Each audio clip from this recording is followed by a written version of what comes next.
Bem, boa tarde, meus amigos. Estamos aqui na Sociedade de Estudos Espíritas Francisco de Assis, hoje, dia 23 de outubro de 2021, para mais uma tarde de estudos.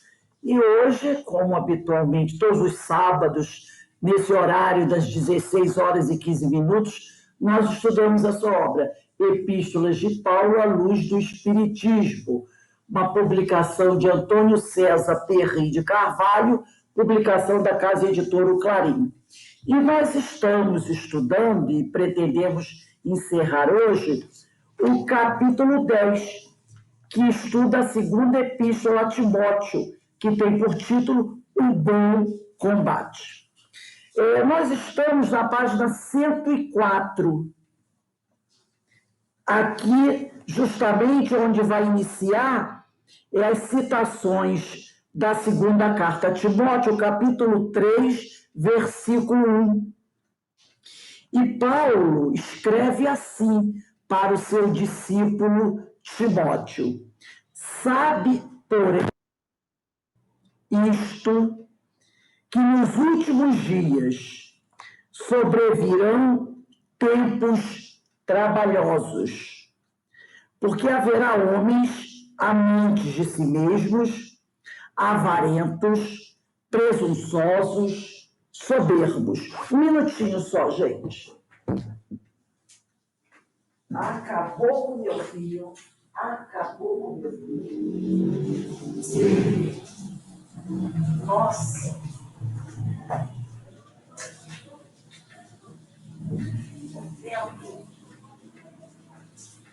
Espagou o fio, Beto.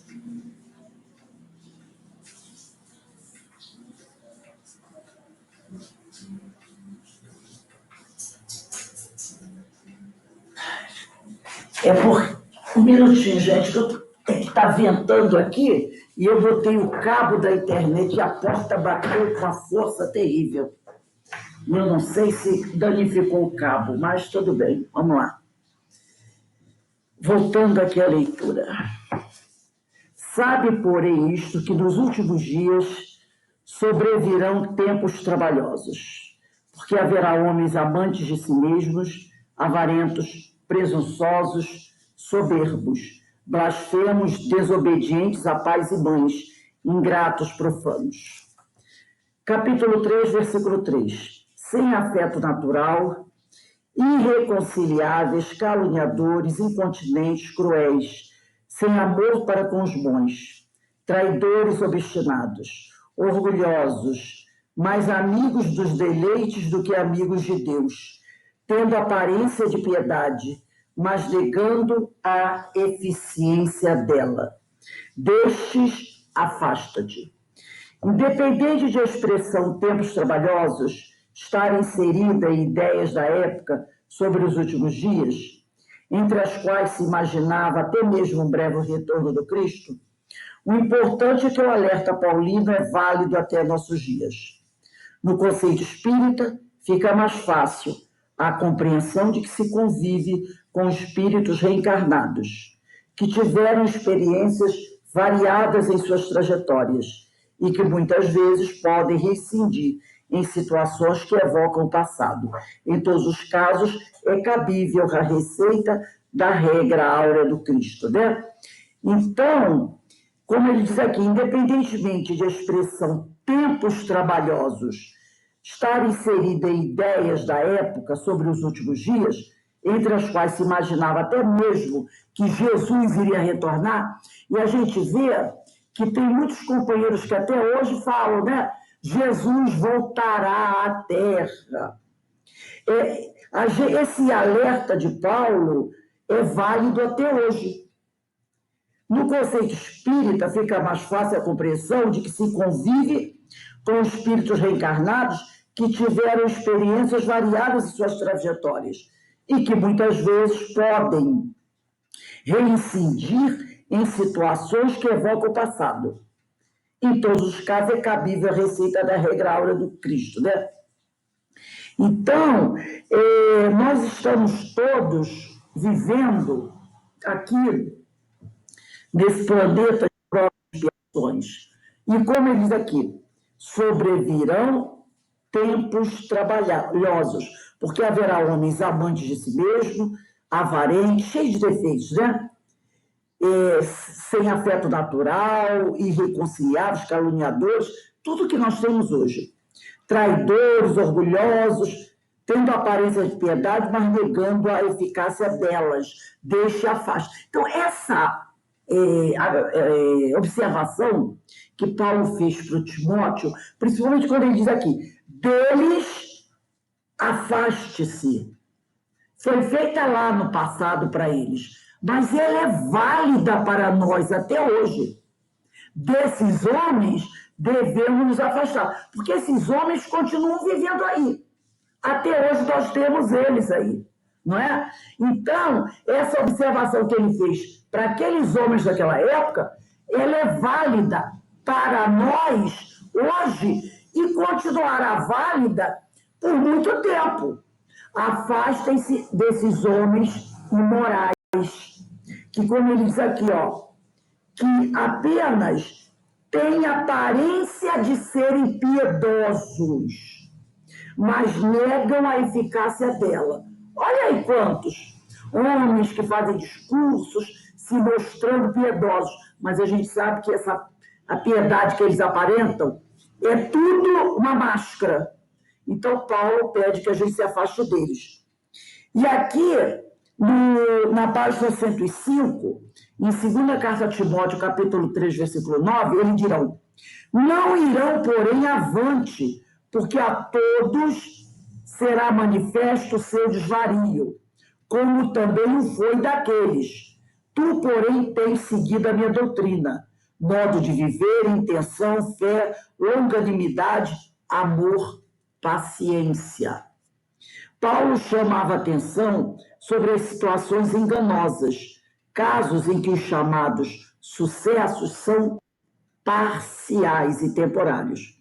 A dedicação e a persistência no bem são valores que levam à superação das dificuldades e das situações persecutórias.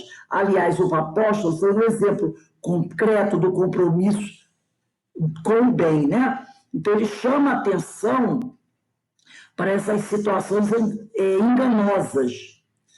Casos em que os chamados sucessos são parciais e temporários. Então, a gente vê muito isso. Às vezes, até dentro do movimento espírita, né?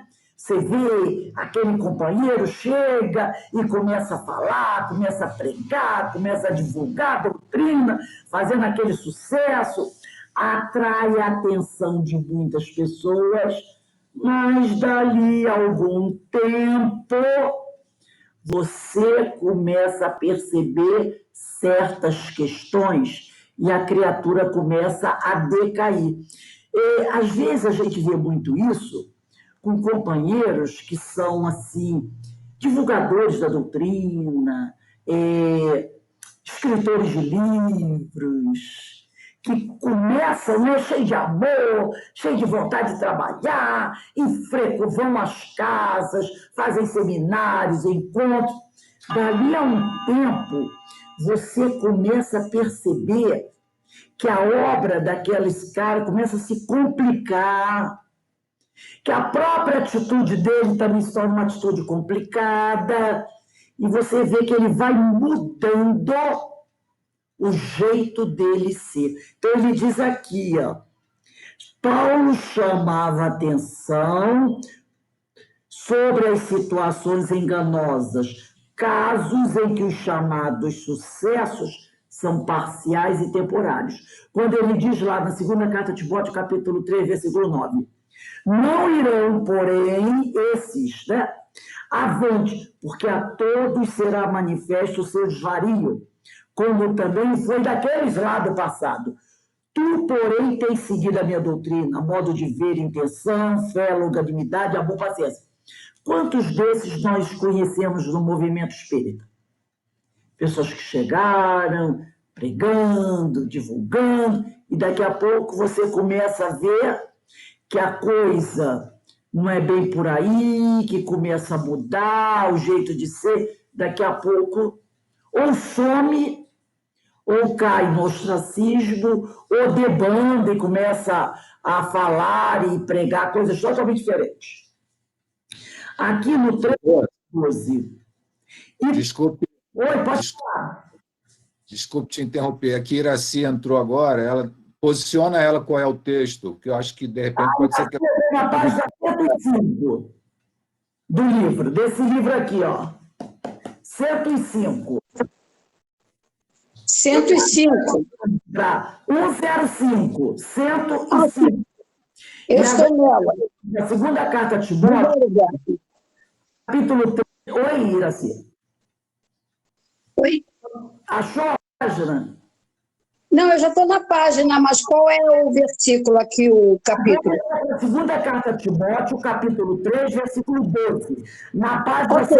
105. Ok, obrigada. Obrigada a você e obrigada, Alberto. Então, vamos lá. E também todos os que piamente querem viver em Cristo, Jesus, padecerão perseguições. Então, a gente já sabe. Se a gente vai procurar viver em Cristo, pode ser que a gente receba algum tipo de crítica, né? Mas os homens maus e enganadores irão de mal para pior, enganando e sendo enganados. Porque todo mundo que engana também acaba sendo vítima, né? Também acaba sendo vítima de enganação. Tu, porém, permanece naquilo que aprendeste, e de que foste inteirado, sabendo de quem o tens aprendido. E que desde a tua meninice sabes as sagradas escrituras, que podem fazer-te sábio para a salvação pela fé que há em Cristo Jesus. Então, ele diz aqui, para que a gente permaneça, tá? Naquilo que nós aprendemos, e ele diz, e de que foste inteirado, sabendo de quem o tens aprendido. No caso de Timóteo, ele aprendeu com Paulo. E nós aprendemos com Jesus. E aprendemos com Paulo também, né? Então, que a gente permaneça naquilo que nós aprendemos. Vamos pegar aí o livro Fonte Viva, que eu dei a listinha dos livros, né? Fonte Viva, capítulo 121, e Cartas de Paulo, página 671, 671, nas Cartas de Paulo. Por favor, me diz qual é o tema, o título. A Fonte Viva é Busquemos a Luz. Fonte Viva 121. E o Fonte Viva, ele vai trazer a continuação desse versículo aqui. Aqui no livro do Antônio César Perry, está assim, 3.15. E que Deus... Esse aqui, no grandão, qual é o capítulo? Oi? 600, esse grandão, do Paulo. 71. 71. 671. Nesse livro aqui, no versículo 3, capítulo 3, versículo 15, está assim, e que desde a tua meninice sabes as sagradas escrituras, Ok. que podem fazer o sábio para a salvação, a fé que é em Cristo. E nas cartas de Paulo do Fonte Viva, o versículo seguinte, a esse que nós lemos no Antônio César Perry, é esse aqui. Toda a escritura, está no Fonte Viva, e no Cartas de Paulo, toda a escritura é inspirada por Deus e útil para educar na justiça. Então, isso que eu li agora é a continuação do texto desse livro. Que aqui nesse livro ele parou no capítulo 3, versículo 15. E no Fonte Viva é capítulo 3, versículo 16. Então é a continuação que ele está falando das escrituras. Toda escritura é inspirada por Deus e útil para educar na justiça. Aí eu vou pedir para o Alberto fazer a leitura para esse texto, Busquemos a Luz, que se refere a essa segunda carta a Timóteo, capítulo 3, versículo 16. Vamos lá. Busquemos a luz. Procura a ideia pelo valor que lhe é próprio. Quando a moeda comum te vem às mãos, não indagas onde proveio.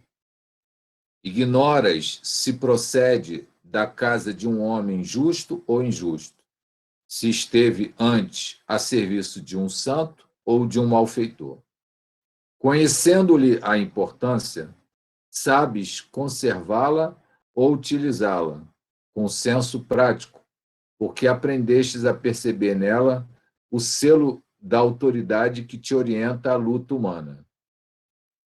O dinheiro é uma representação do poder aquisitivo do governo temporal a que te submetes, e por isso não lhe discutes a origem, respeitando-o e aproveitando na altura das possibilidades com que se apresenta. Na mesma base, surgem as ideias renovadoras e edificantes. Por que exigir sejam elas subscritas em sua exposição por nossos parentes ou amigos particulares, a fim de que produzam o efeito salutar que esperamos delas em nós e ao redor de nós? Toda página consoladora e instrutiva é dádiva do alto. Não importa que os pensamentos nelas corporificados tenham vindo por intermédio de espírito de nossos pais terrestres ou de nossos filhos na carne, de nossos afeiçoados ou de nossos companheiros. O essencial é o proveito que nos possa oferecer. O dinheiro com que adquires o pão de hoje pode ter passado ontem pelas mãos de teu adversário maior, mas não deixa de ser uma bênção para a garantia de tua sustentação pelo valor de que se reveste. Assim, também, a mensagem de qualquer procedência que nos induz ao bem ou à verdade é sempre valiosa e santa em seus fundamentos, porque, usando-a em nossa alma, em nossa experiência, podemos adquirir os talentos eternos da sabedoria e do amor, por tratar-se de recurso salvador, nascido da infinita misericórdia de nosso Pai Celestial. Busquemos a luz onde se encontre, e a treva não nos alcançará. Aqui nesse texto, ele traz uma coisa interessante, né? Ele fala que quando a moeda chega à nossa mão, ninguém quer saber de onde ela vem. Não é? No máximo hoje que a gente faz é quando pega o dinheiro que vem assim, a gente joga um álcool em cima, né? Aqui em casa faz assim. Quando a gente chega na rua com o dinheiro na carteira, a gente joga o álcool nas notas, porque dinheiro vai de mão em mão, né?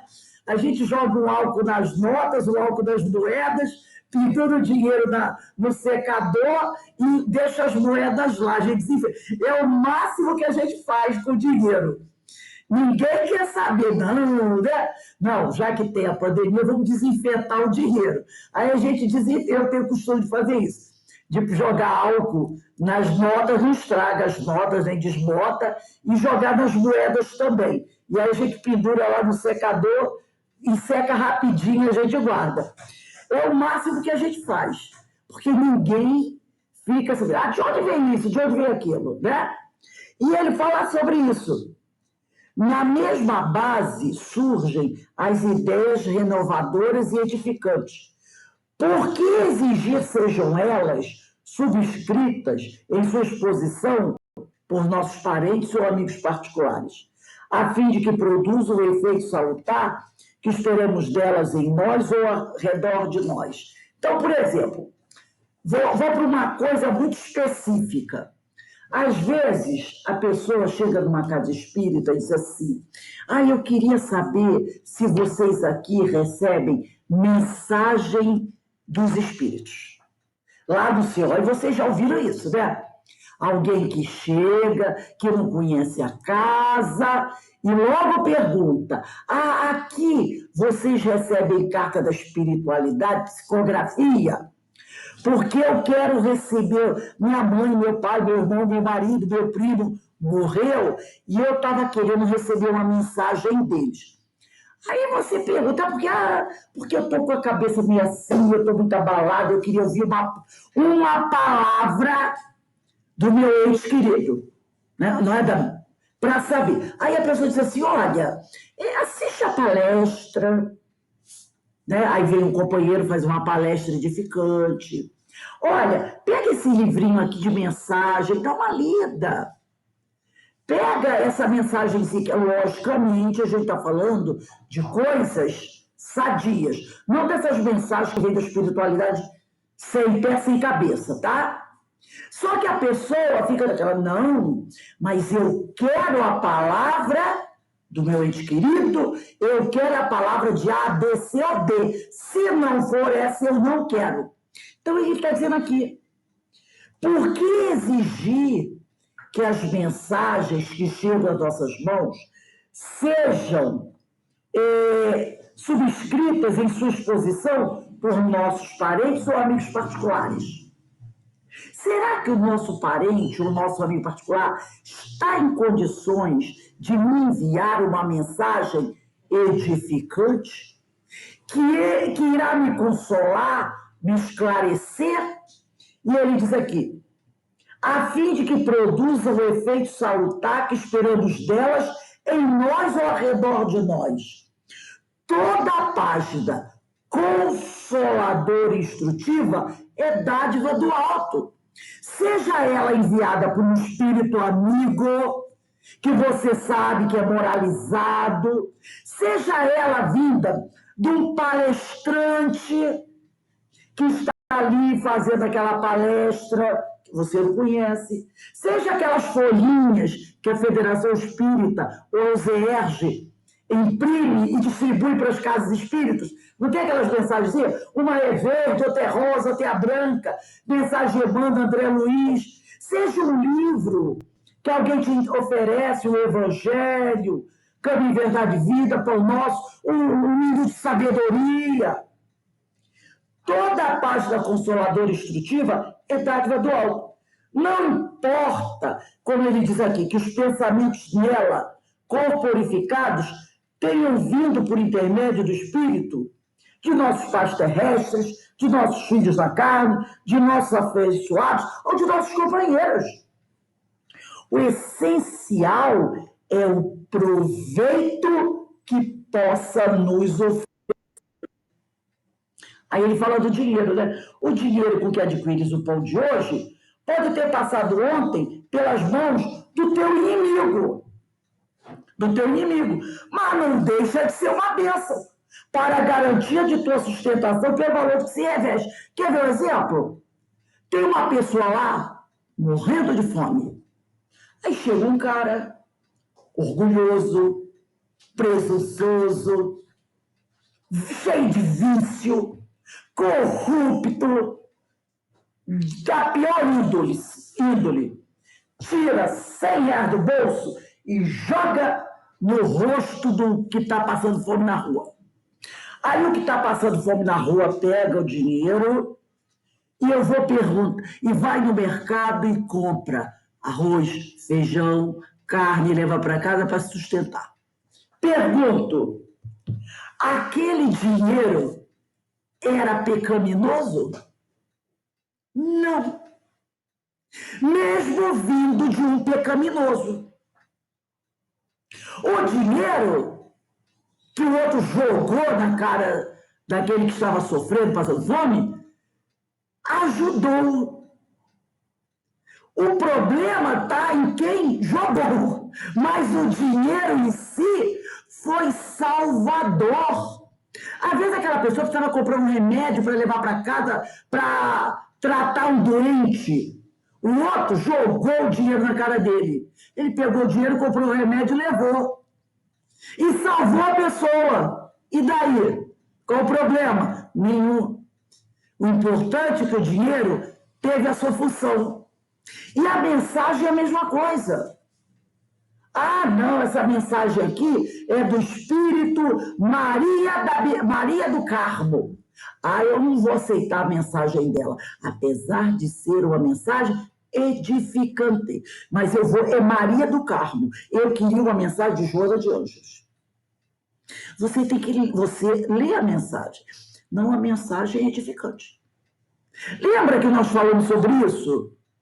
Lá com a questão da Regina, no livro Diversidade dos Carismas. A mensagem era edificante, mas o pessoal não aceitava a mensagem por causa da assinatura. Porque achavam que a mensagem era falsa, porque achavam que ela não podia psicografar Dr. Bezerra. E se vinha escrito Dr. Bezerra, mesmo que a mensagem tivesse valor doutrinário, eles não aceitavam, por causa da assinatura. E às vezes a pessoa recebe uma mensagem que vem escrito lá, Dr. Bezerra, você olha e diz assim, só se for do Bezerrinha essa mensagem.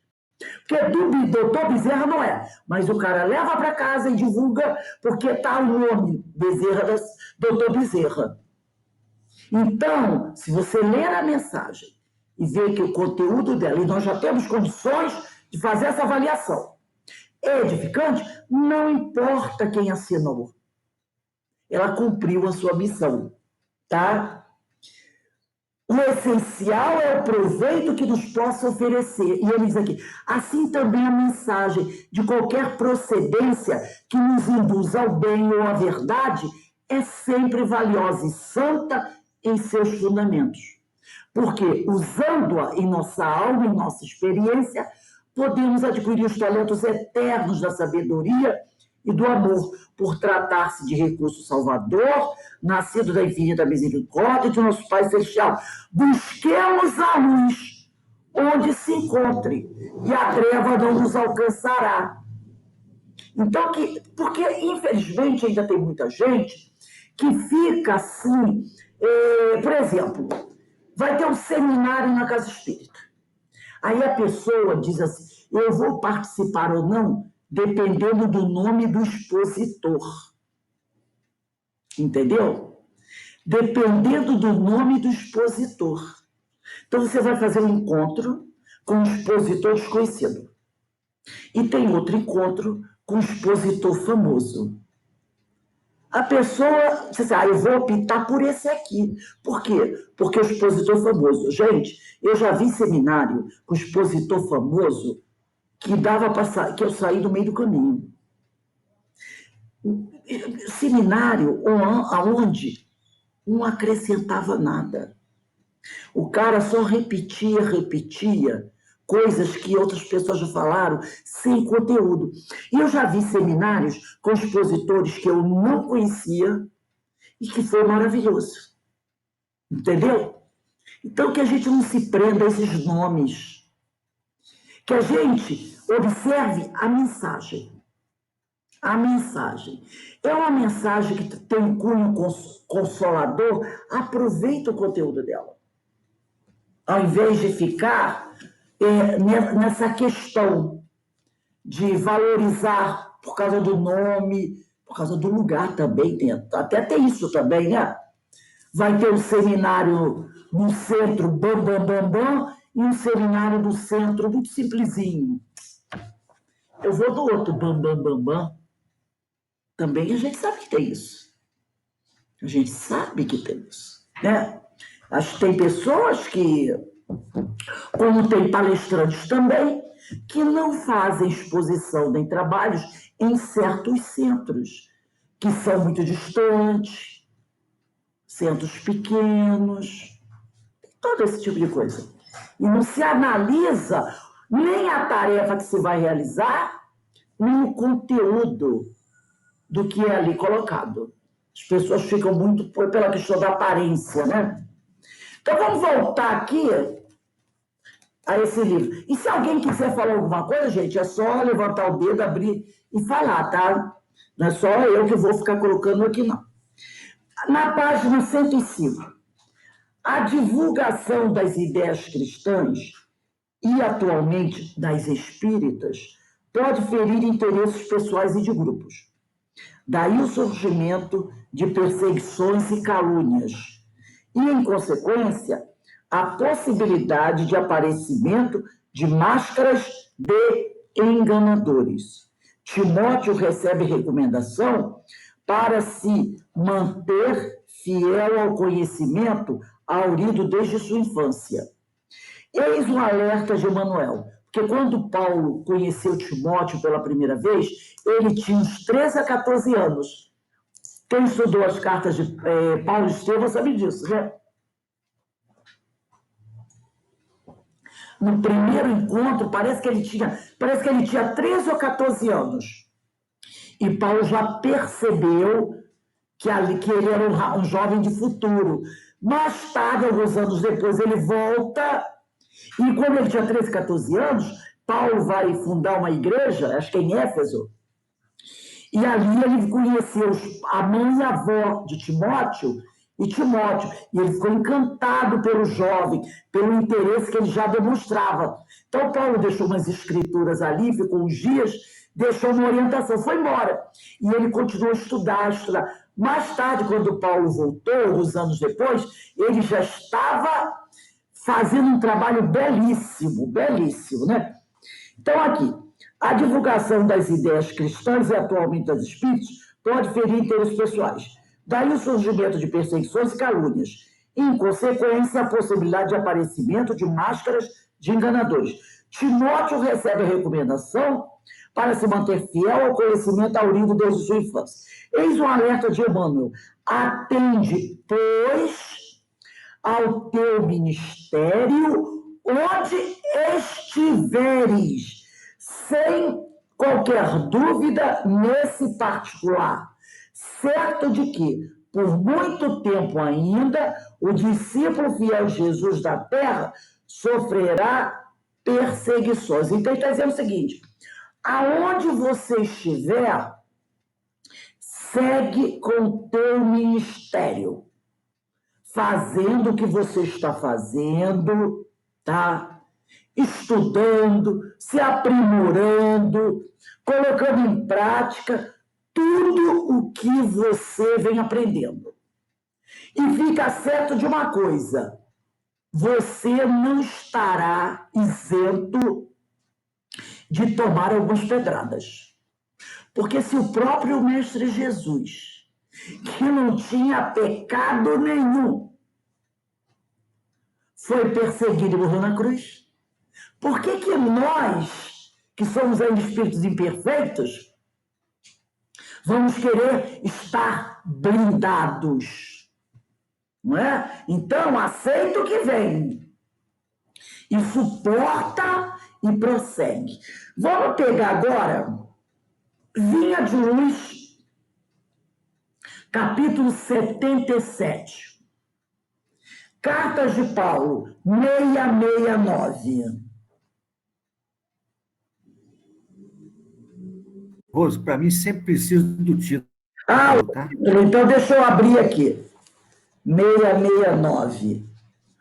O título é Sofrerás Perseguições. Iraci, pode ler para a gente?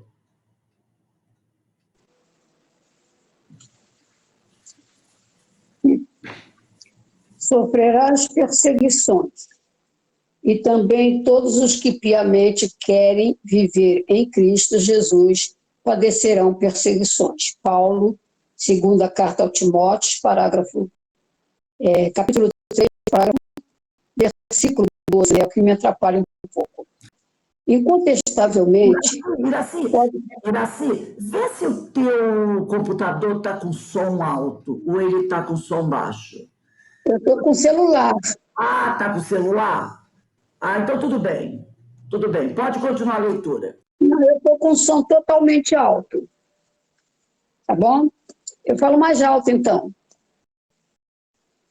Incontestavelmente, os códigos de boas maneiras do mundo são sempre respeitáveis, mas é preciso convir que, acima deles, prevalecem os códigos de Jesus, cujos princípios foram por ele gravados com a própria exemplificação. O mundo, porém, raramente tolera o código de boas maneiras do Mestre Divino. Se te sentes ferido e procuras a justiça terrestre, considerar-te um homem sensato. Contudo, se preferes o silêncio do grande injustiçado da cruz, ser-te-ão lançados ironias à face. Se reclamas a remuneração de teus serviços, há leis humanas que te amparam, considerando-te prudente. Mas se algo de útil produzes, sem exigir recompensa, recordando o divino benfeitor, interpretar-te-ão por louco. Se te defendes contra os maus, fazendo valer as tuas razões, serás categorizado por homem digno. Entretanto, se aplicares a humildade e o perdão do Senhor, serás francamente acusado de covarde e desprezível. Se praticares a exploração individual, disfarçadamente, mobilizando o próximo a serviço de teus interesses passageiros, ser-te-ão atribuídos admiráveis dotes de inteligência e habilidade. Todavia, se te dispões ao serviço geral para benefício de todos, por amor a Jesus, considerar-te-ão idiota e servil. Enquanto ouvires os ditames das leis sociais, dando para receber, fazendo algo por buscar alheia admiração, elogiando para ser elogiado, receberás infinito louvor das criaturas. Mas, no momento em que, por fidelidade ao Evangelho, fores compelido a tomar atitudes com o Mestre, muita vez, com pesados sofrimentos para o teu coração, serás classificado à conta de insensato. Atende, pois, ao teu ministério onde estiveres, sem qualquer dúvida nesse particular, certo de que, por muito tempo ainda, o discípulo fiel de Jesus na terra sofrerá perseguições. Eu gostaria de ouvir comentários de alguns de vocês sobre essa página.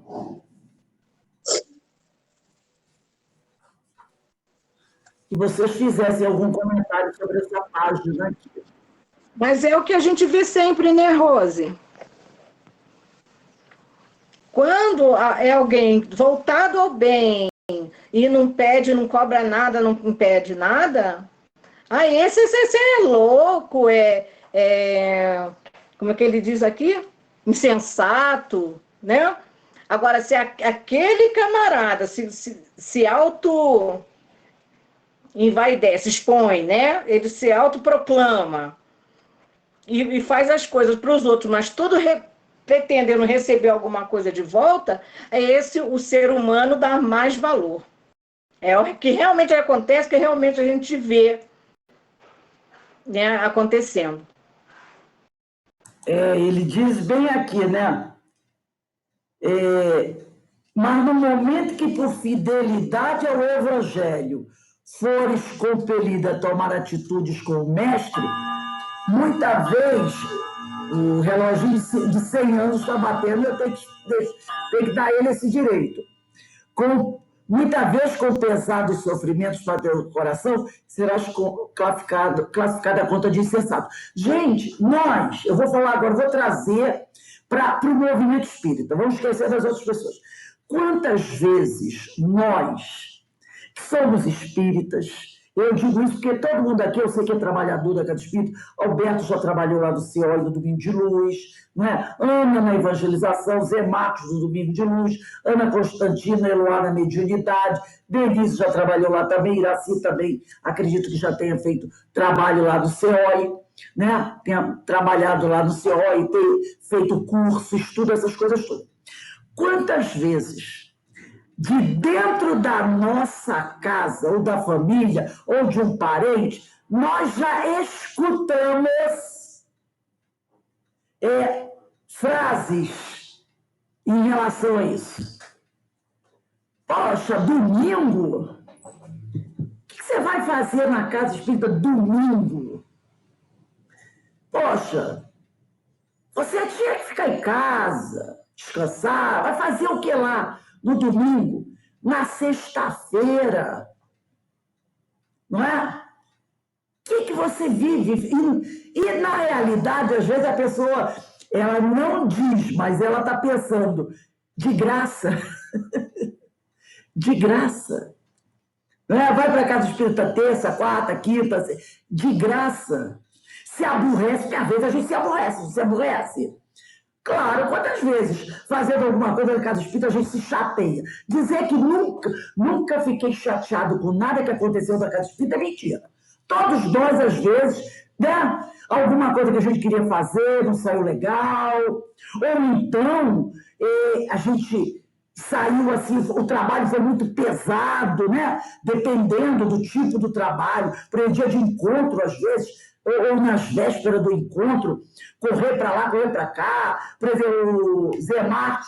Agora eu não digo tanto mais quando não tinha pandemia, época assim de encontro, né? A casa enchia, tinha que pegar o pessoal do Mundo de Luz para assistir, participar do encontro, aí tinha que ficar lá tomando conta, traz daqui, leva para lá, e isso dava, né? Quando terminava o encontro lá para o meio-dia, mas tudo isso lá no passado, o encontro começava às 8, 9 horas da manhã até 5 horas da tarde, lembra?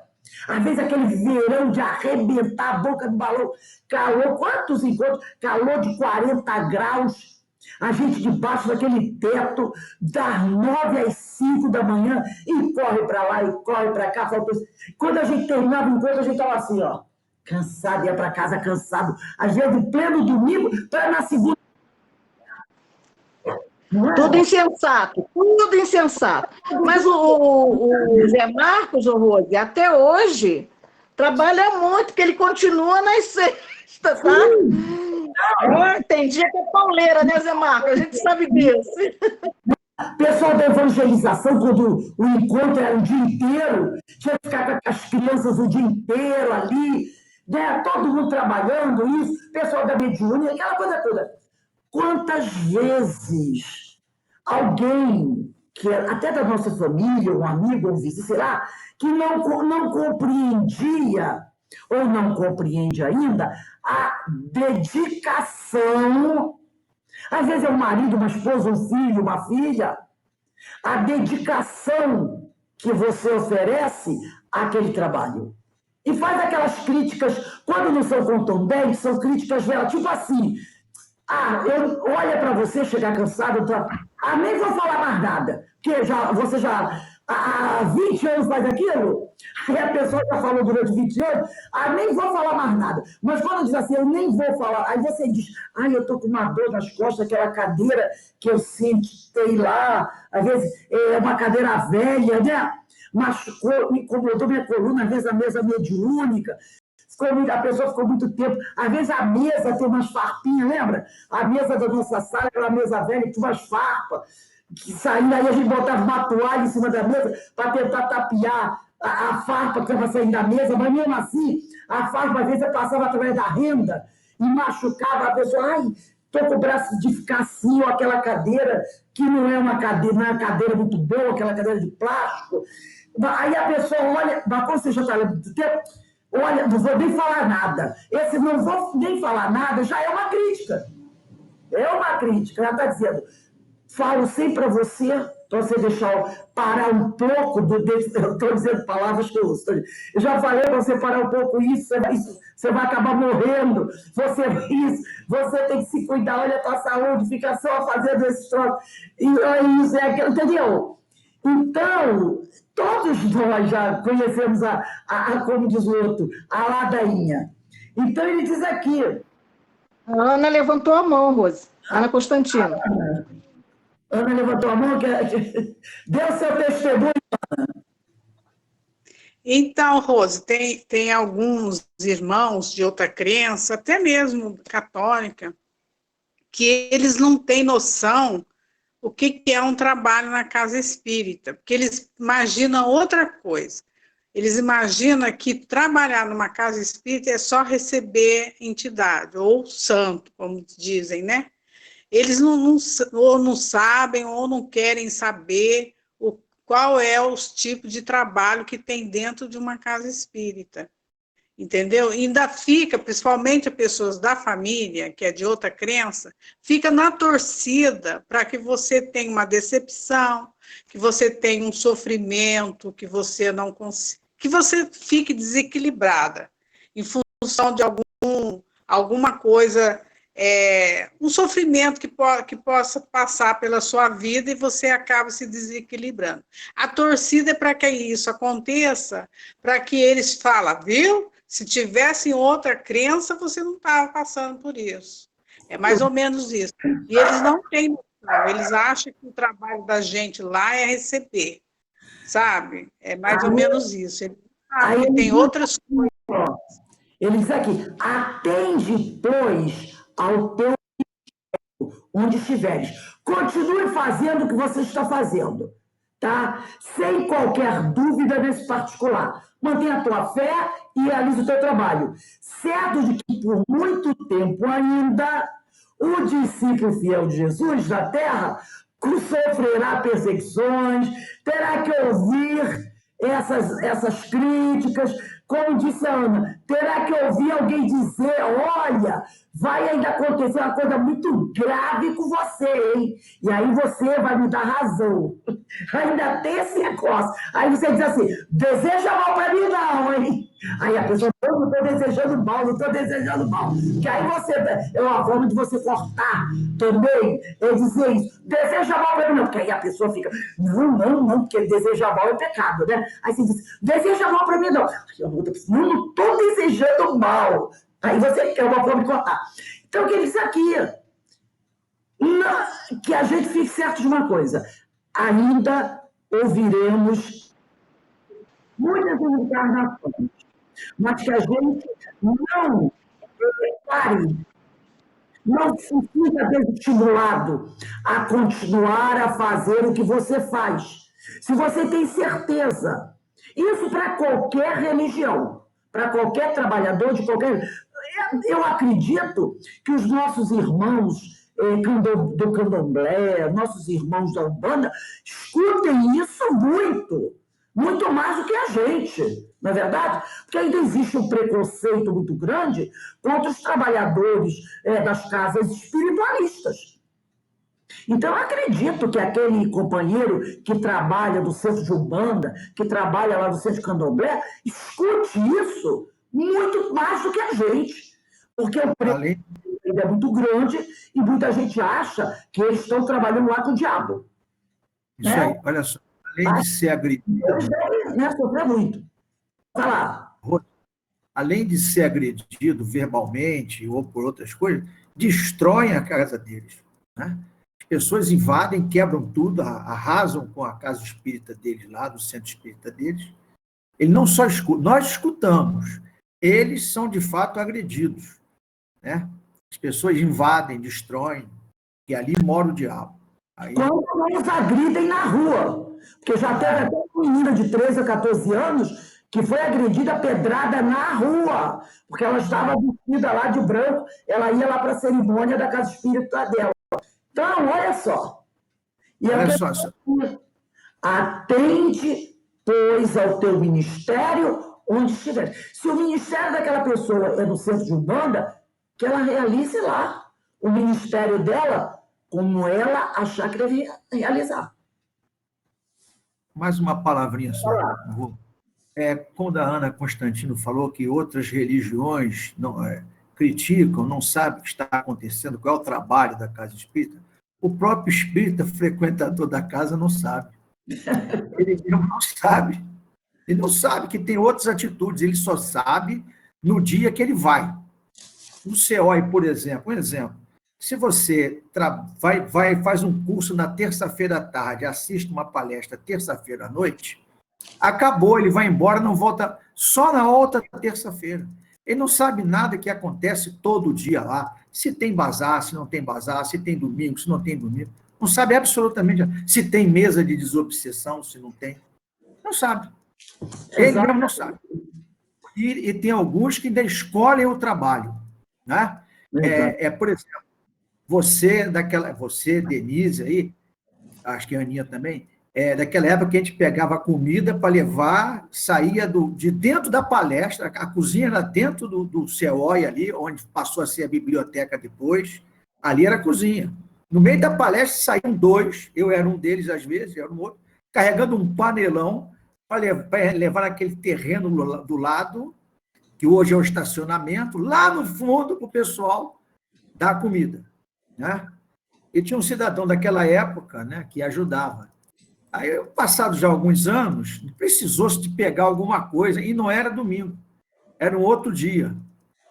E eu fui pedir para ele me ajudar. Ele falou assim, eu já passei desta fase de carregar alguma coisa aqui dentro. O status dele já tinha subido, ele não é mais, não pode pegar. Já passou do status de carregar panela. Agora ele carrega outras coisas.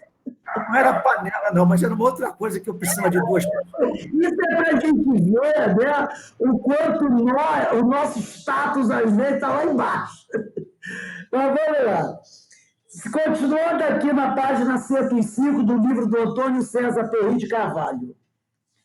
Aí ele diz aqui, conjuro-te, pois, diante de Deus e do Senhor Jesus Cristo, que há de julgar os vivos e os mortos na sua vinda e no seu reino. Que pregues a palavra, istes a tempo e fora de tempo, redarguas, repreendas, exortes com toda a longanimidade e doutrina. Porque virá tempo em que não suportarão a sã doutrina, mas tendo comichão nos ouvidos, amontoarão para si doutores, conforme as suas próprias concupiscências, e desviarão os ouvidos da verdade, voltando às fábulas. Mas tu, sê sóbrio em tudo, sofre as aflições, faze a obra de um evangelista, cumpre o teu ministério. Carregue a tua panela sozinho, se preciso for, porque eu já estou sendo oferecido por aspersão de sacrifício. E o tempo da minha partida está próximo. Combati o bom combate. Acabei a carreira, guardei a fé. Desde agora, a coroa da justiça me está guardada, a qual o Senhor, justo juiz, me dará naquele dia. E não somente a mim, mas também a todos os que amarem a sua vinda. Com o Espiritismo, né? Com o Espiritismo, a ideia de julgar os vivos e os mortos fica esclarecida com a compreensão do funcionamento da justiça divina e o entendimento de que, na trajetória espiritual, essa lei está esculpida na consciência. Questão 621, né, do Livro dos Espíritos. Onde está escrita a lei de Deus? Na nossa consciência, né? E ainda de que o bem e o mal terão consequências inevitáveis. Falamos isso ontem. Tudo que nós fazemos gera uma consequência.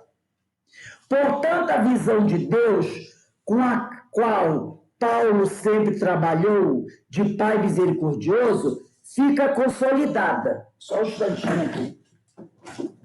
Opa. Deixa eu só pegar um livro. Daí,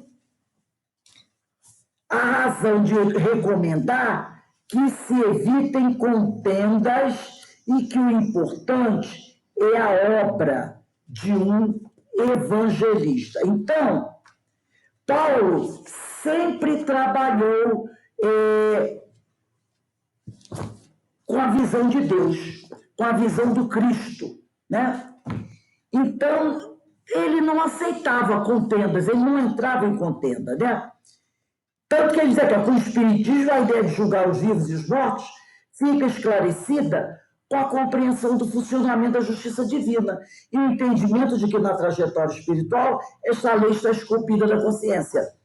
Então, cada um de nós vai,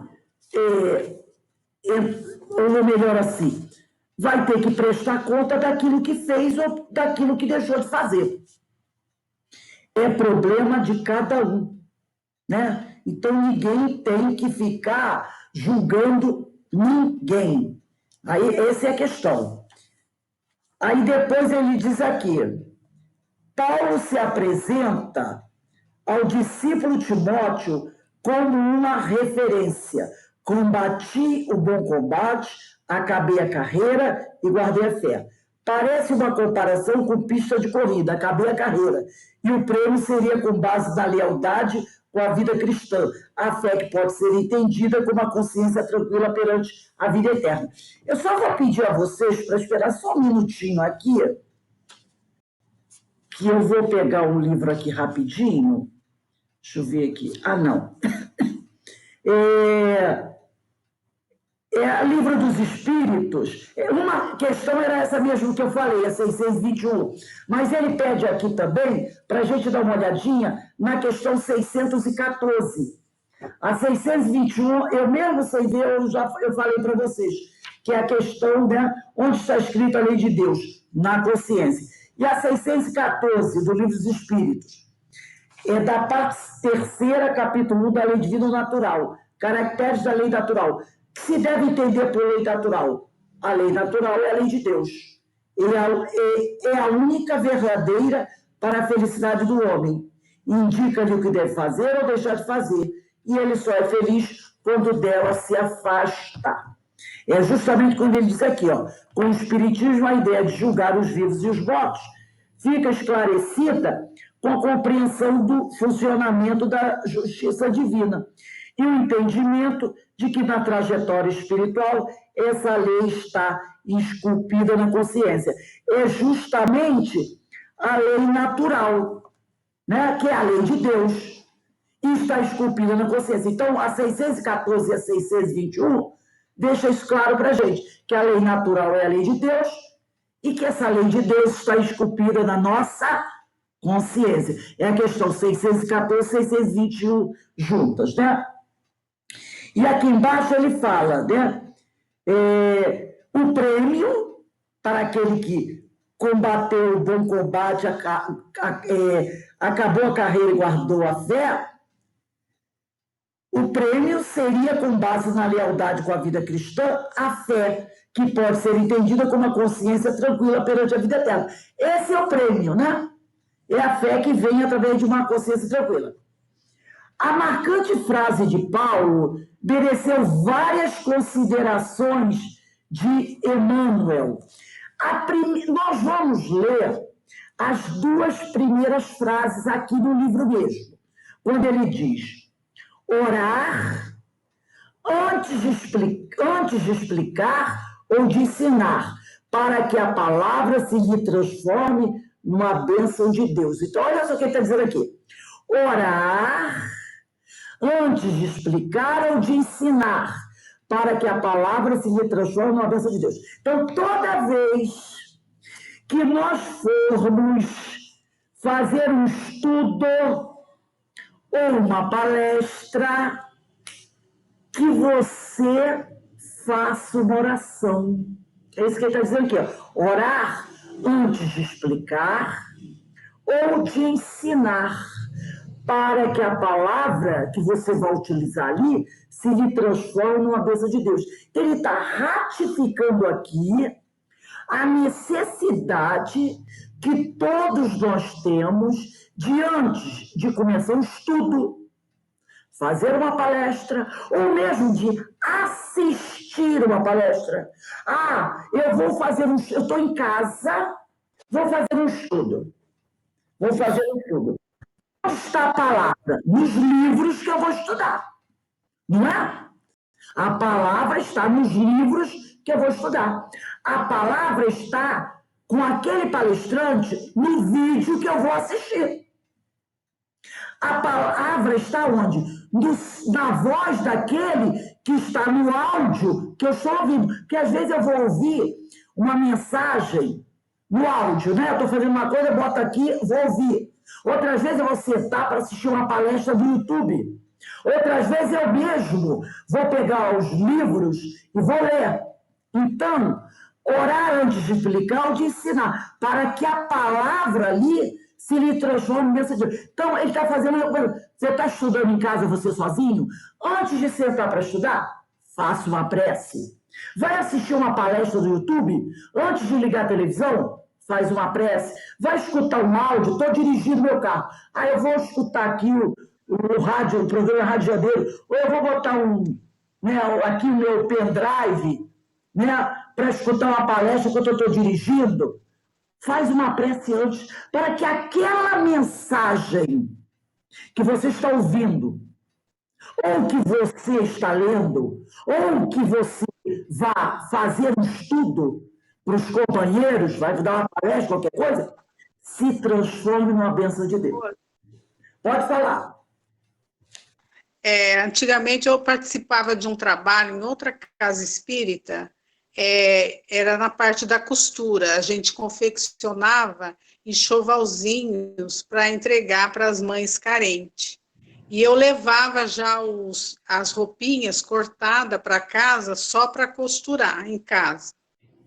E no início eu não fazia prece.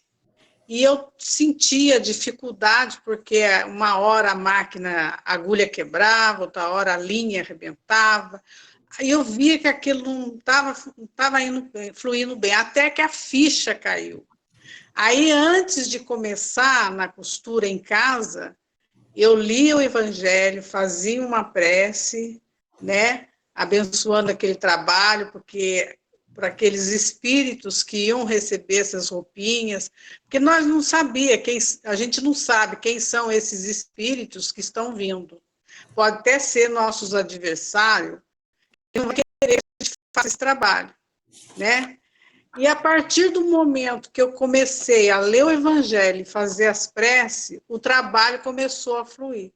Porque às vezes a gente pensa que é só na casa espírita que tem que se iniciar o trabalho fazendo prece e lendo o Evangelho.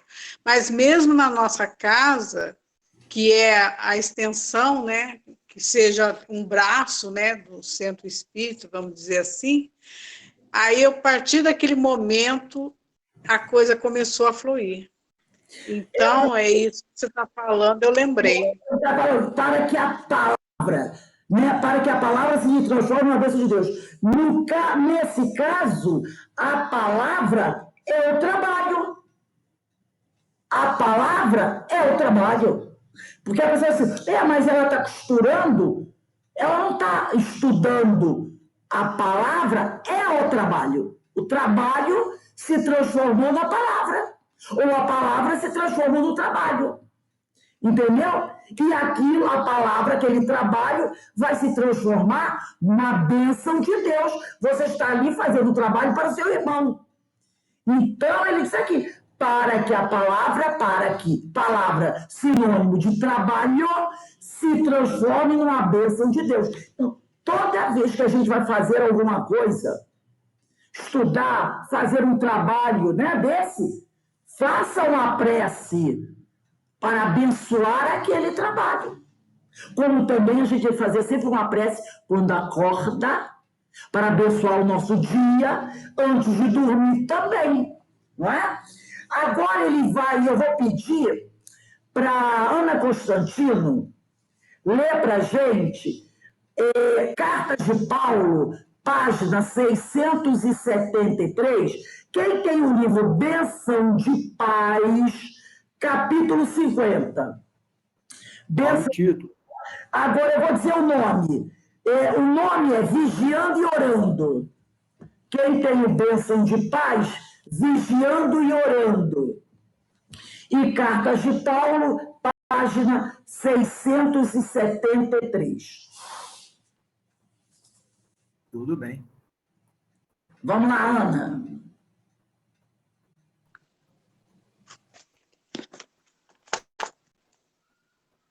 Ponto do explicador espírita.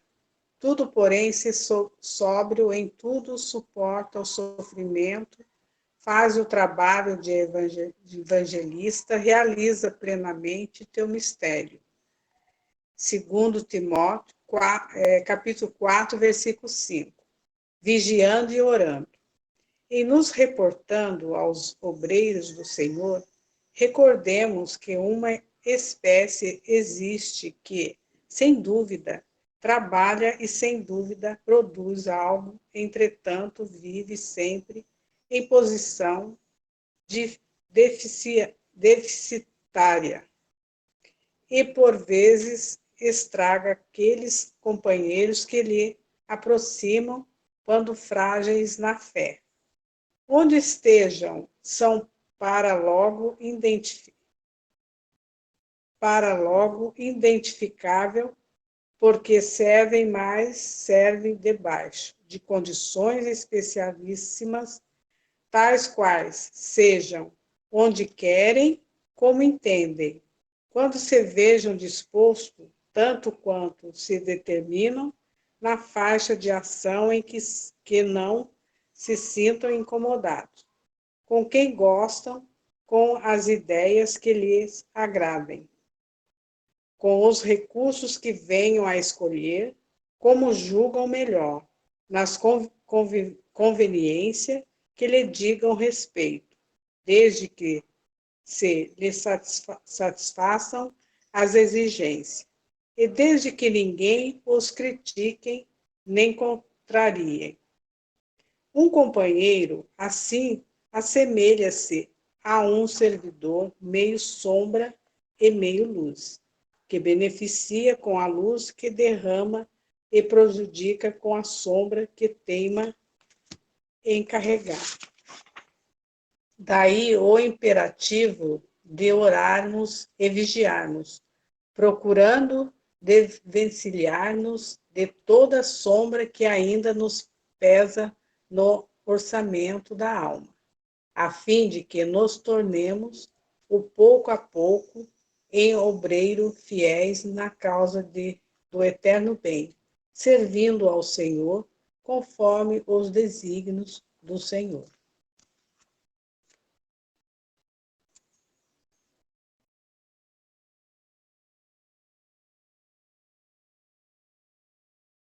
Tá sem som, Rose.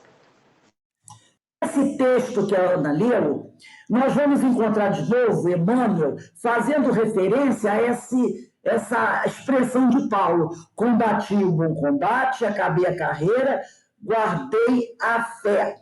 Falando como o trabalhador deve agir, né, na lealdade com a vida cristã, que é buscar trabalhar com a consciência tranquila perante a vida eterna. Então, aqui ele está falando desse companheiro que o Zé Marcos disse aí. O meu status agora mudou, então eu agora não carrego mais peso na casa espírita. Eu faço coisas de um nível superior, né? É isso que ele está falando aqui. São aqueles companheiros, né, que onde estejam são para logo identificáveis, porque servem, mas servem debaixo de condições especialíssimas. Quer dizer, eles querem trabalhar na casa espírita, não onde precisa, mas onde eles querem. Como entendem, quando se vejam dispostos, tanto quanto se determinam na faixa de ação em que não se sintam incomodados, com quem gostam, com as ideias que lhes agradem, com os recursos que venham a escolher, como julgam melhor, nas conveniências que lhes digam respeito, desde que se lhes satisfaçam as exigências e desde que ninguém os critique nem contrarie. Então ele diz que é o servidor meio sombra e meio luz, que beneficia com a luz que derrama e prejudica com a sombra que teima em carregar. E ele também diz aqui que é aquele companheiro que vive sempre em posição deficitária e que, por vezes, estraga aqueles companheiros que se aproximam deles quando frágeis na fé, porque ensinam errado. Se você está numa casa e você diz assim, eu quero trabalhar, aí a pessoa diz assim, olha, eu estou precisando de um trabalhador para trabalhar na cantina. todas as terças e quintas, no final do início da palestra pública, final. Ah, na cantina não quero. Na cantina não tem muita gente chata. Ah, eu comi a coxinha de galinha, mas a coxinha está fria. Você me vendeu a coxinha fria. Aí você diz, por que você não pediu para esquentar? Ah, eu não pedi para esquentar, eu comi ela fria mesmo, mas eu não gostei, eu quero meu dia de volta. Ah, vai trabalhar com os crianças de evangelização? E criança, não. Estamos precisando de alguém para trabalhar na evangelização, para poder levar as crianças pequenas no banheiro, quando que elas não vão sozinhas. Ah, não. Minha cota de criança acabou. Criança não. O que você tem mais aí? Você quer ficar no portão distribuindo papelzinho da leitura? Ah, não, isso é trabalho para mim. Na outra casa espírita eu fiz assim, mas agora eu já estou do status melhor. Entregar papelzinho, carregar peso da casa espírita, já superei essa fase. Entendeu? É esse companheiro que ele diz. E tem trabalhadores assim. Ele quer escolher aonde ele quer trabalhar, com quem ele quer trabalhar, o horário, e tem que ser nas condições dele. Se não for assim, ele não quer. Entendeu? Aí ele diz, daí o imperativo, quer dizer, a necessidade de orarmos e vigiarmos, procurando desvencilhar-nos de toda a sombra que ainda nos pesa do orçamento da alma, a fim de que nos tornemos, a pouco e pouco, em obreiros fiéis na causa do eterno bem, servindo ao Senhor conforme os desígnios do Senhor. Não é dizer assim, Senhor, eu trabalho para o Senhor, mas da seguinte forma. Não. É servir ao Senhor conforme o Senhor determinar. Então, se ele colocou você nesse trabalho, é porque ele precisa de alguém lá. Faça o melhor que você puder. Faça a excelência. Eu, durante o meu trabalho profissional, eu sempre pensei nisso.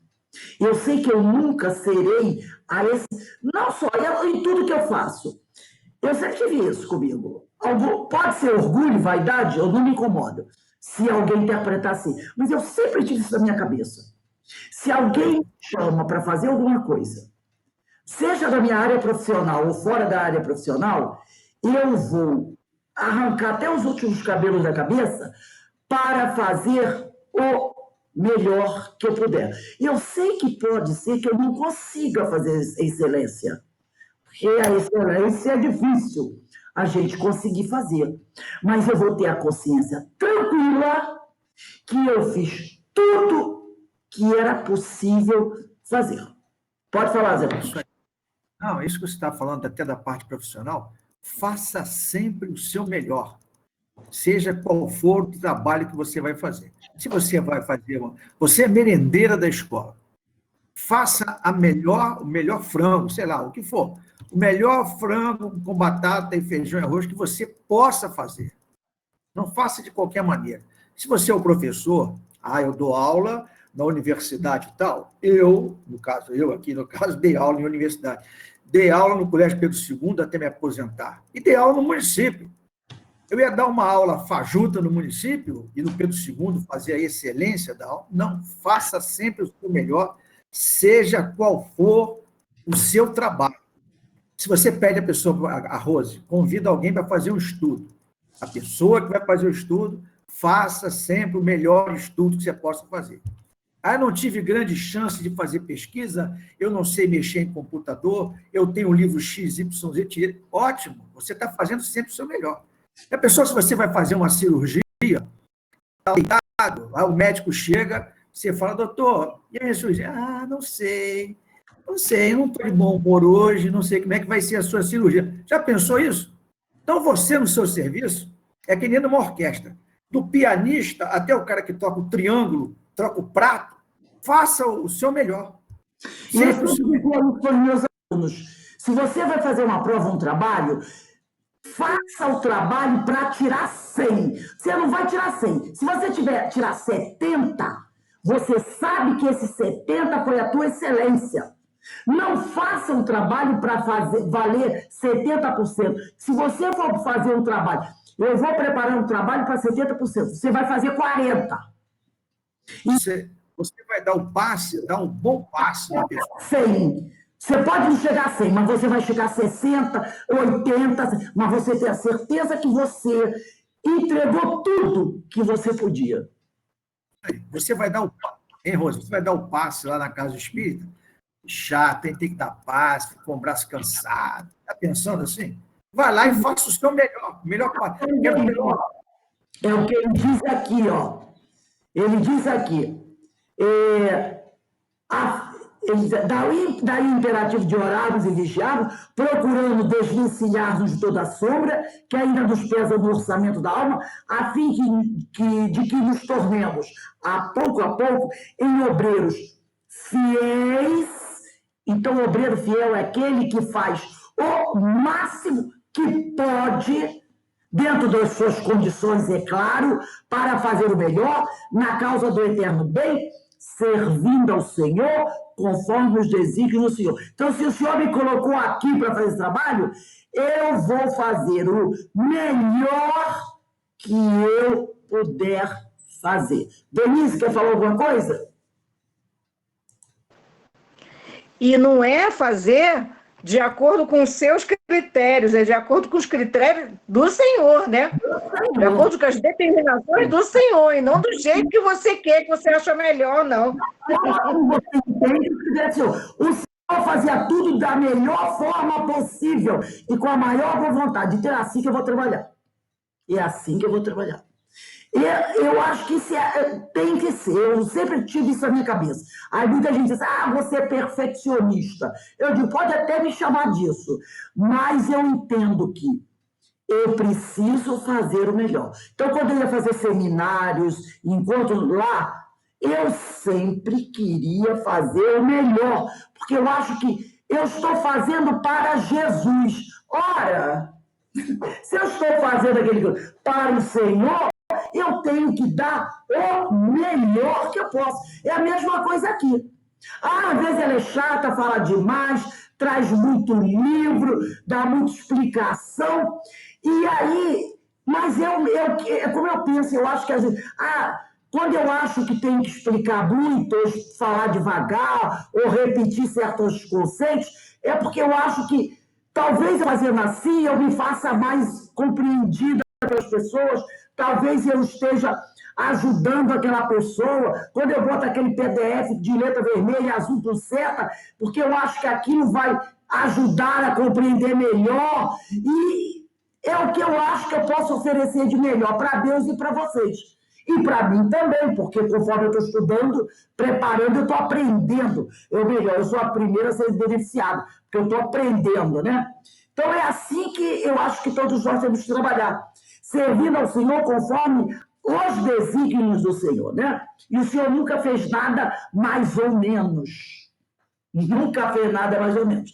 Então, um outro texto para finalizar, e que fala desse mesmo assunto, está aqui no livro Palavras de Vida Eterna, capítulo 148, Cartas de Paulo, página 675. E o Zé Marcos, que vai ler para a gente, no Bom Combate. Já está aqui, esse aí eu já sabia. Você quer ler? Pode ler para a gente. Tá, só um instantinho. Deixa eu abrir ele aqui. O bom combate. No bom combate, perdão. Combater o bom combate, acabei a carreira, guardei a fé. Paulo, segunda carta a Timóteo, capítulo 4, versículo 7. Nas lides da evolução, há combate e bom combate. No combate, visamos os inimigos externos. Brandimos armas, inventamos ardis, usamos astúcias, criamos estratégias e, por vezes, saboreamos a derrota de nossos adversários entre alegrias falsas, ignorando que estamos dilapidando a nós mesmos. No bom combate, dispomos-nos a lutar contra nós próprios, assestando baterias de vigilância em oposição aos sentimentos e qualidades inferiores que nos deprimem a alma. O combate chumba-nos o coração à crosta da terra, em aflitivos processos de reajustes na lei de causa e efeito. O bom combate liberta-nos o espírito para a ascensão aos planos superiores. Aí que está destacado no livro, né, do Perry. Paulo de Tarso, escrevendo a Timóteo, nos últimos dias da experiência terrestre, forneceu-nos preciosa definição nesse sentido. Ele, que andara em combate até o encontro pessoal com o Cristo, passou a viver no bom combate, desde a hora da entrevista com o Mestre. Até o caminho de Damasco estivera em função de louros mundanos, ávidos de dominação transitórias. Mas, desde o instante em que Ananias o recolheu ensanguecido e transtornado, entrou em subalternidade dolorosa. Incompreendido, desprezado, apedrejado, perseguido, encarcerado várias vezes, abatido e doente, jamais deixou de servir a causa do bem que se abraçara com Jesus, olvidando males e achaques, constrangimentos e insultos. Ao término, porém, da carreira de semeador da verdade, o ex-conselheiro do Sinédrio, aparentemente arrasado e vencido, saiu da terra na condição de um verdadeiro triunfador. Então, como ele fala aqui, né? Muito bom. O combate dispomos-nos a lutar contra nós próprios, assestar baterias de vigilância em oposição aos sentimentos e qualidades inferiores que nos deprimem a alma. E esse bom combate liberta-nos o espírito para a ascensão aos planos superiores. Então, todos nós temos que buscar travar esse bom combate, que é essa luta contra os nossos maus pendores, aqueles que ainda existem em nós, os nossos vícios, né? Para que a gente possa se libertar para os planos superiores. Então, mesmo que a gente chegue, como Paulo chegou, ao fim da vida, aparentemente arrasado e vencido, porque ele estava preso, né? E ele foi martirizado, ele saiu da terra na condição de verdadeiro triunfador. Então, que a gente possa buscar, ao exemplo de Paulo, travar um bom combate, que é cuidar, ir buscando a nossa autoeducação, a nossa transformação, não é? Ir acertando as nossas arestas, eliminando os nossos vícios e servindo ao Senhor, através do auxiliar os nossos semelhantes. Aí estaremos travando o bom combate, orando e vigiando, né? Ou vigiando e orando para não cair em tentação. E aí nós vamos travar o nosso bom combate. E podemos dizer, como Paulo disse aqui, né? Ele deixou bem claro, ele botou aqui: combati o bom combate, acabei a carreira, guardei a fé. Que a gente possa também dizer isso, na certeza da nossa consciência tranquila, de que fizemos tudo que precisávamos fazer. E para a gente encerrar, eu trouxe esse livro aqui, Instrumentos do Tempo, que eu até usei ontem na aula, se eu não me engano, foi do Nosso Lar, do estudo do Nosso Lar, Instrumentos do Tempo. Capítulo 40, ele traz uma mensagem, né, que eu achei muito interessante, que nós falamos ontem, sobre gratidão, e que nós devemos ser gratos a Deus em tudo, até mesmo quando recebemos um mal, uma agressão, uma ofensa, compreendendo que tudo isso contribui para o nosso aprendizado e evolução. Mesmo os momentos difíceis vão contribuir para que a gente possa travar esse bom combate. Então, sempre agradecer a Deus, não só as coisas boas que a gente recebe, mas também as dores e as dificuldades.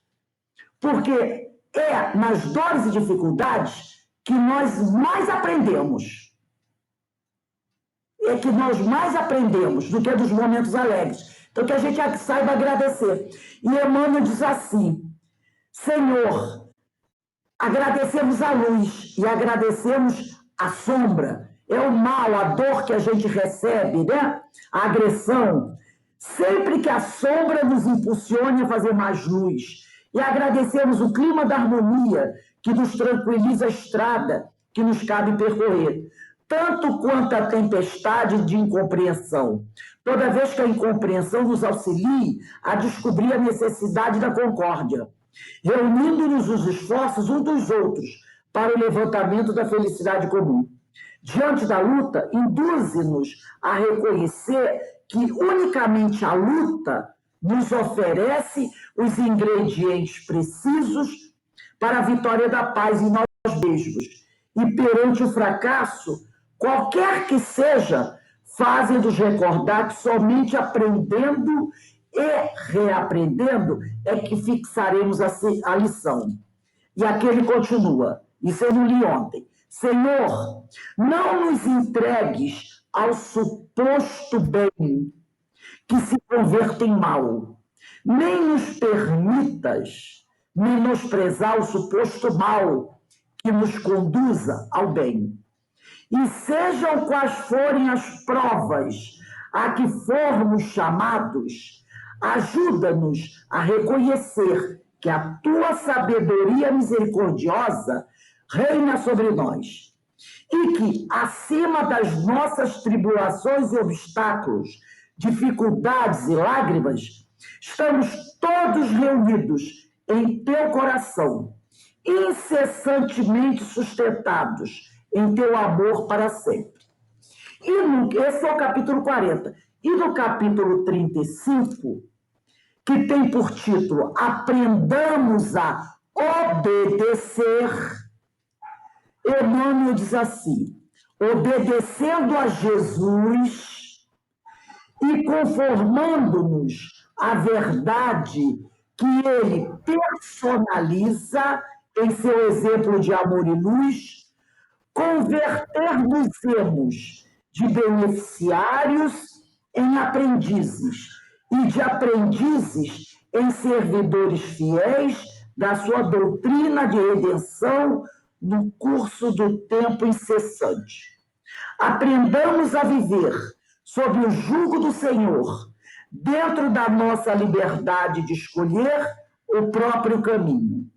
De vez que somente pelo cativeiro voluntário aos nossos deveres é que caminharemos para a nossa definitiva emancipação. Isso é que Paulo chama de um bom combate, né? Que aprendamos a viver sob o jugo do Senhor, dentro da nossa liberdade de escolher o próprio caminho, nosso livre-arbítrio, de vez que somente pelo cativeiro voluntário aos nossos deveres é que caminharemos para a nossa definitiva emancipação. Por isso que ele falou, onde quer que você esteja, aí cumpra o seu dever. Onde quer que o Senhor lhe coloque, aí faça o melhor. É o cativeiro voluntário aos nossos deveres. E aí, se nós realmente estivermos ali, fazendo aquilo que o Senhor nos colocou, esse cativeiro voluntário aos nossos deveres, é que nós caminhamos para a nossa definitiva emancipação, né? E é o que disse Paulo, mais uma vez. Combati o bom combate, acabei a carreira, guardei a fé. Que todos nós possamos, não é? Guardar isso bem firme em nossos corações, em nossas mentes. Nos entregarmos a esse cativeiro voluntário, que é servir ao Senhor, cumprindo os nossos deveres, fazendo as nossas escolhas da melhor forma que pudermos e guardando a nossa fé. Assim estaremos realmente trabalhando junto com o Mestre Jesus. Alguém gostaria de falar alguma coisa para a gente concluir a aula de hoje?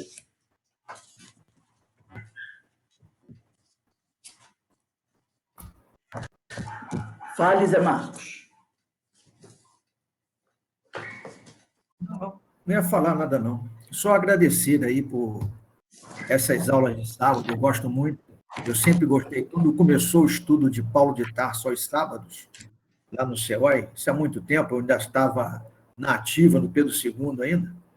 Aliás, eu tinha acabado de me aposentar no Pedro II, aí eu pude ir ao sábado lá, eu trabalhava no Pedro II aos sábados. Então, era a Ana Ramalhoto e a Nilceia, as duas que faziam o estudo. Aí, na época, nós compramos essa Bíblia aqui, ó, Ah, Novo Testamento.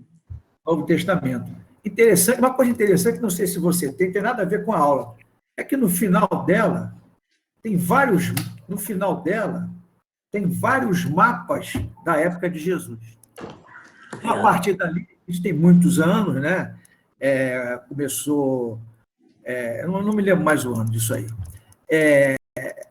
E depois da Ana foi embora, né? Porque ela se dedicar à mãe dela lá, nem sei se a mãezinha dela ainda está viva, mas ela precisava ficar perto da mãe e ir para o céu era muito distante para quem morava no Recreio, né? E com a mãe idosa, né? Então, eu gosto muito dessas aulas de Paulo. Sempre gosto. Você vê que essa carta de Paulo, né? Não é uma mensagem só para, como muita gente acha, as cartas para aqueles homens daquela época. Não. Para hoje. São para nós dos dias atuais e para aquele que estará amanhã no futuro, que seremos nós mesmos, né? Também de volta. É ad eterna essa mensagem de Paulo. É uma mensagem que atravessa o tempo. Quanta coisa ele nos ensina.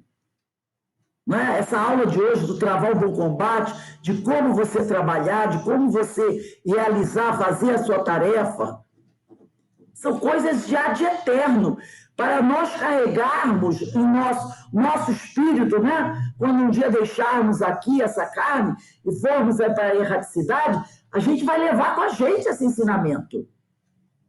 Para onde quer que a gente vá, a gente vai levar esses ensinamentos. Daí a importância da gente estudar isso, né? Estudar o Evangelho de Jesus.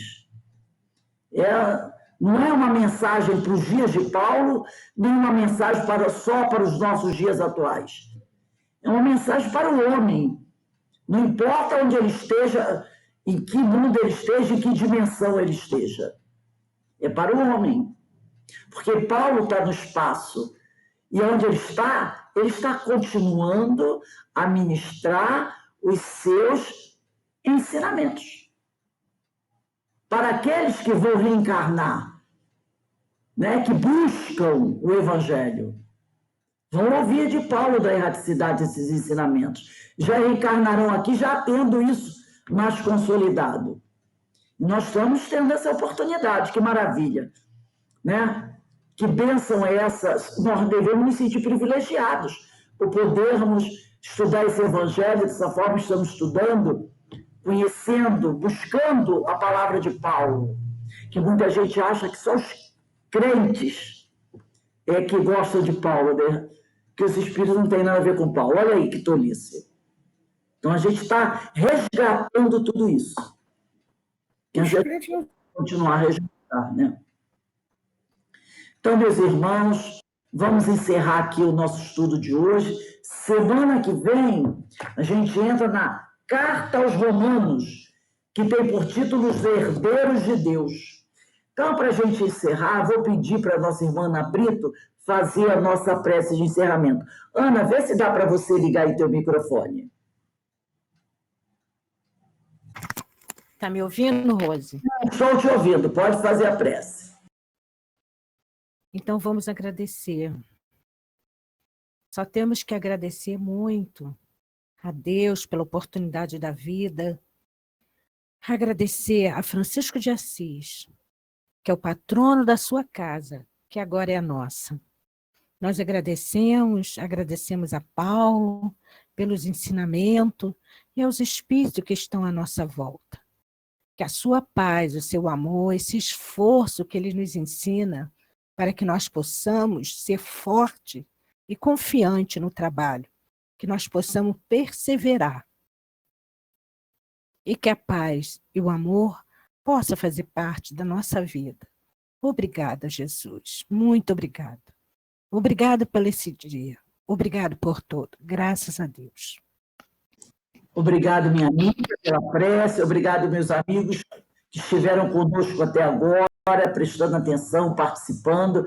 É bom, assim, uma aula assim, participativa, né? Onde todo mundo possa colocar a sua opinião, colocar a sua reflexão, colocar o que está entendendo. Porque assim nós aprendemos uns com os outros. Nós que agradecemos.